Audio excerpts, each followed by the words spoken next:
আসসালামু আলাইকুম, সবাইকে রমজানের শুভেচ্ছা জানিয়ে আজকে নিউজ শুরু করছি। চলুন দেখে নিই আজকে নিউজে কি থাকছে। দুটো কানের দুলের দাম 5,74,00,000 ডলার। সুইজারল্যান্ডের জেনেভায় একজোড়া হীরার দুল রেকর্ড দামে বিক্রি হয়েছে। দুল দুটির দাম 5,74,00,000 ডলার।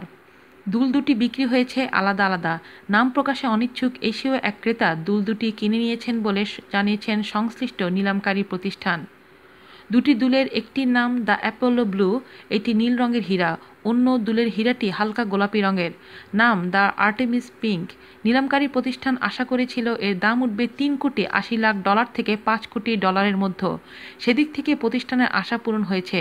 অন্যদিকে গোলাপি রঙের দ্য আর্টেমিস পিঙ্ক হীরাটি বিক্রি হয়েছে $1,53,00,000। এর দাম ধরা হয়েছিল $1,20,00,000 থেকে $1,80,00,000। দ্য অ্যাপোলো ব্লু হীরাটি সবচেয়ে বেশি দামে বিক্রি হয়েছে, দাম উঠেছে প্রায় $4,21,00,000। নিলাম হওয়া এই ধরনের হীরার মধ্যে অ্যাপোলো ব্লু আকারে সবচেয়ে বড়, এর ওজন প্রায় 14.54 ক্যারেট। দ্য অ্যাপোলো ব্লু হীরাটির ওজন প্রায় 16 ক্যারেট। গোলাপি রঙের হীরাটি রাসায়নিকভাবে সবচেয়ে শুদ্ধ বলে জানিয়েছে জেমোলজিক্যাল ইনস্টিটিউট অফ আমেরিকা। বিশেষজ্ঞদের মতে এই হীরা অনেক স্বচ্ছ। আজ এই পর্যন্তই, ভালো থাকবেন সবাই, আল্লাহ হাফেজ।